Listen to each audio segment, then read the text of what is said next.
Bienvenue sur Ici Beyrouth dans la toute nouvelle émission consacrée aux femmes, une histoire.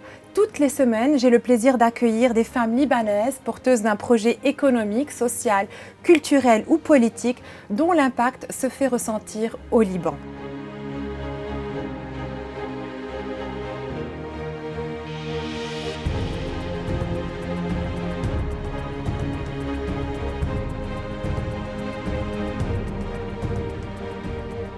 Notre invitée de la semaine est Myriam Nasser-Schuman, directrice de l'agenda culturel. Bonjour Myriam. Bonjour Lynn. Merci d'être avec nous dans cette nouvelle émission.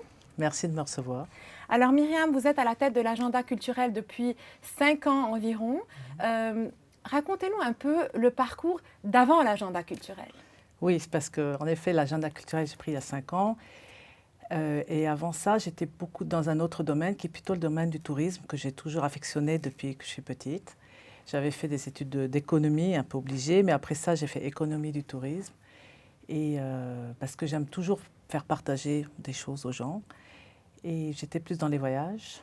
Donc, pendant 30 ans, C'est aussi culturel. Oui, en fait, c'était des voyages culturels. Avec Sana Tawil, nous avions créé les voyages de Sana et Myriam.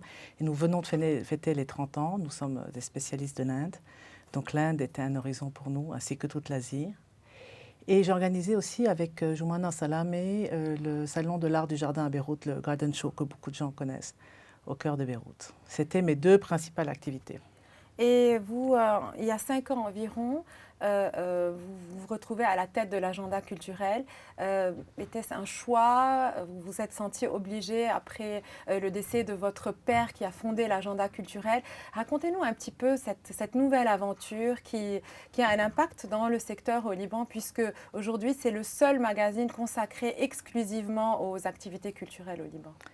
Oui, absolument. En fait, à la base, je n'étais pas censée reprendre l'agenda parce que mon père avait une associée. Et ce n'était pas dans mes plans. Ce n'était jamais dans mes plans. Mais quand papa est tombé d'abord malade et que l'associé n'a pas voulu continuer, donc j'ai repris la chose avec beaucoup d'enthousiasme parce que c'est un beau domaine. J'ai l'habitude de dire, je n'ai pas hérité d'une usine de pneus, quoi. J'ai hérité de beauté, en Surtout fait, de culture. Voilà. Et donc, je suis rentrée. J'ai pris la chose sans trop réfléchir, en fait, parce que c'était question de vie ou de mort pour l'agenda.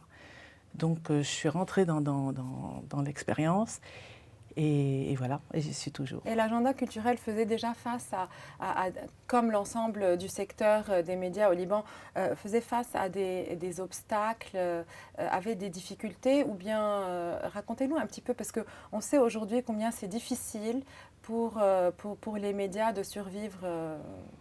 C'est vrai que j'ai pris l'agenda en 2018, c'était une grave crise de la presse dans le monde entier à cause des réseaux sociaux. Donc il fallait déjà se poser la question de pouvoir se réinventer et retrouver des modèles économiques. Donc déjà, moi j'ai pris une entreprise, j'étais jamais chef d'entreprise, donc il a fallu savoir gérer une entreprise et en même temps changer le modèle politique de l'entreprise, le modèle économique. Le fait que je vienne d'un autre univers m'a aidé. Par exemple, on peut organiser des événements, on peut organiser des voyages pour l'agenda culturel parce qu'un média en tant que tel ne peut plus vivre évidemment sur les pubs et les abonnements uniquement. Donc j'essayais de faire rentrer, puis c'est arrivé un moment de ma vie où je pouvais réunir toute mon expérience et je l'ai mise au service de l'agenda culturel. Mais c'est vrai que c'est pas facile. Comment vous survivez aujourd'hui? C'est une bonne question.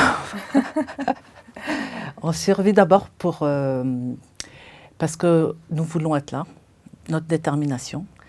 Donc c'est moi et c'est mon équipe, bien sûr. Une équipe de femmes, vous me disiez tout à l'heure que c'est une équipe 100% Absolument. féminine. Donc Absolument, c'est une équipe féminine et je le revendique. Et le fait d'être uniquement féminine, on peut garder un rythme qui nous convient, parce que je sais ce que c'est quand on a des petits-enfants, quand on va aller à une fête de l'école, quand un enfant est malade. On peut se permettre d'avoir des horaires malléables et un peu travailler comme on veut. Mais aussi parce que donc on est une équipe très liée et qu'on a décidé de continuer. Et qu'on a fait les sacrifices qu'il fallait au début de la crise libanaise. Et tout le monde comprend que ce sont des sacrifices financiers très importants, mais avec la détermination d'aller de l'avant.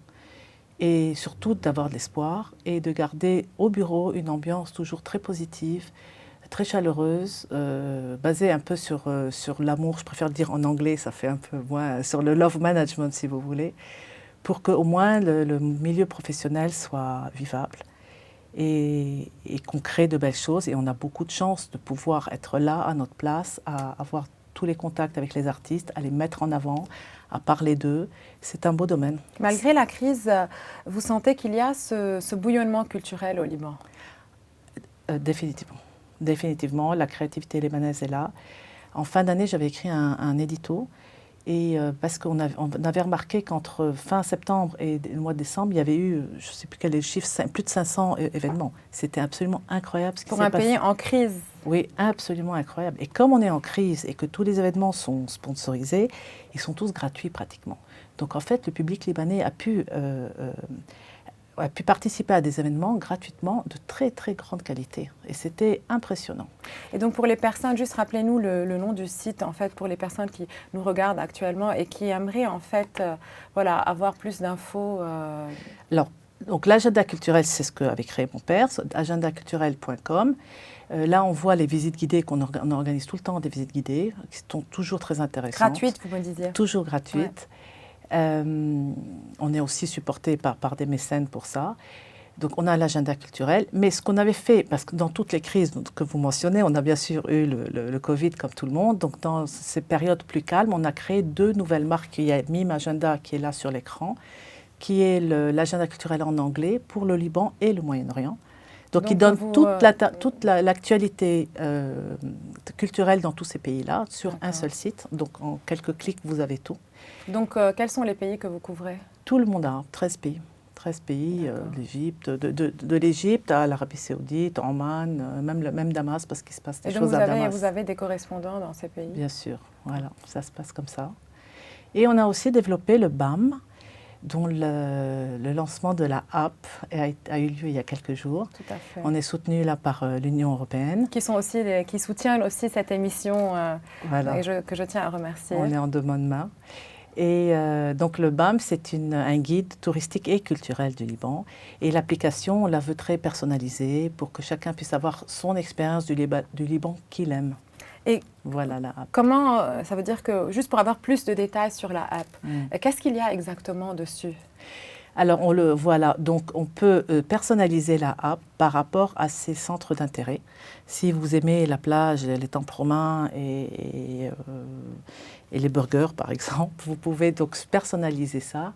Et ils vous donneront toujours nous vous donnerons d'ailleurs toujours des suggestions de choses à faire. On crée des collections aussi d'idées pour aller se promener. On a Explore qui est simplement comme un annuaire, si vous voulez, de tout ce qu'on peut faire au Liban. On a eu une équipe extraordinaire, Nadine et Leslie, qui ont fait ça pendant 2 ans pratiquement. Elles ont fait entrer toutes les informations. Et on peut créer son propre itinéraire. Comment? Vous rentrez dans Trip et puis vous dites, voilà, je vais de cet endroit à cet endroit et en route, j'aimerais voir ceci, cela, j'aimerais déjeuner là. Et ça vous propose en fait... ça vous propose l'itinéraire, ça vous fait une liste de lieux et vous pouvez le partager avec vos amis. Donc, avant de préparer un week-end, Et l'application est gratuite ou bien... L'application est gratuite pour l'instant. Donc c'est tout gratuit. C'est pour ça que c'est difficile. C'est pour ça qu'il faut soutenir. Voilà. Mais c'est très intéressant parce que parfois on se perd, on Google, on met les noms sur Google, on cherche et là il y a vraiment tout. Voilà. En fait ça, comme je vous disais, comme je viens du milieu du voyage, je suis habituée à faire des itinéraires. D'accord. Et j'ai remarqué souvent que les gens au Liban allaient d'un endroit à l'autre mais ne faisaient rien au milieu. Alors qu'il y a plein de choses à voir et qui peuvent les intéresser. Il suffit de chercher. Donc ça permet de vraiment mettre départ, arrivée. Qu'est-ce que je peux faire au milieu? Et cette application vient dans la suite aussi de ce que vous avez fait en version papier. Oui. On avait commencé ça toujours pendant le confinement, toujours grâce avec l'Union européenne. Et on s'était dit que quand on était tous à la maison, enfermés, que l'été allait arriver, ça allait être un peu plus calme. Faisons des petits guides pour que les gens aillent découvrir le Liban, la route des vins, les maisons d'hôtes et les musées du Liban, parce qu'on a plus de 150 musées au Liban, je crois que... Et donc, en fait, ça a évolué comme ça, jusqu'à la app aujourd'hui. Et Myriam, au-delà de l'agenda culturel, combien est-ce que c'est difficile de concilier sa vie de famille avec ce challenge que vous vivez au quotidien? Je pense que c'est difficile pour tout le monde. Moi, je dis que j'ai une chance, c'est que mes enfants sont déjà grands et ils sont partis. Donc, je peux me donner corps et âme à mon travail et toute l'attention qu'il faut pour pouvoir continuer. Je ne sais pas si j'avais des enfants en bas âge, si j'aurais pu continuer autant. Parce que Vous continuez les voyages et le garden show? Les voyages, on vient de recommencer après le Covid. Le garden show, c'est un peu difficile, il faut avouer, aujourd'hui, de faire un événement. Mais voilà, quand on a une... Enfin, je dis que c'est arrivé à une période de ma vie, l'agenda, où j'ai pu le prendre. Comme souvent dans la vie, les choses arrivent au bon moment, où j'ai pu me donner jour et nuit pour l'agenda et toute ma réflexion et tout ça, sachant que mes enfants étaient ou bien étudiants au Canada, ou bien maintenant ils ont trouvé du travail. Donc j'étais tranquille. Pour revenir à l'agenda, comment vous choisissez les thèmes? Là, on a devant nous le numéro spécial consacré à Tripoli. Comment vous choisissez, vous définissez le thème de chaque numéro? Ça, c'est un numéro spécial, parce que bon, on n'imprime plus pour l'instant. Ah, vous avez arrêté les impressions? Oui, ça fait depuis 2020. On espère les reprendre un jour quand on pourra. Mais quand on sort des numéros spéciaux, ça fait partie de l'actualité. Donc, comme on a appris que Tripoli était nommée capitale culturelle arabe pour... Nous sommes très fiers aussi du site. Absolument. Et le classement du site. Voilà. Donc, on a fait un spécial Tripoli. Là, on est soutenu par l'ambassade de Suisse. Pour la publication. Donc, vous faites des numéros spéciaux en fonction de l'actualité, avec le soutien ponctuel de partenaires comme l'Union européenne pour l'application, l'ambassade de Suisse pour ce numéro. Et on a d'autres mécènes aussi, évidemment. Je tiens aussi à les remercier, on ne peut pas... Je crois que c'est difficile de survivre dans le secteur culturel sans mécènes aujourd'hui au Liban. Certainement. Mais en faisant ça, en publiant l'agenda culturel, vous soutenez des centaines d'artistes et ça, c'est quelque chose de très important. Votre message de fin? Mon message de fin, c'est que pour nous, pour moi, pour mon équipe, c'est un grand privilège en fait d'avoir l'agenda culturel et de pouvoir tenir ce flambeau. Parce que quelque part, on s'inscrit dans la résistance. Et moi, ça m'apporte de résister.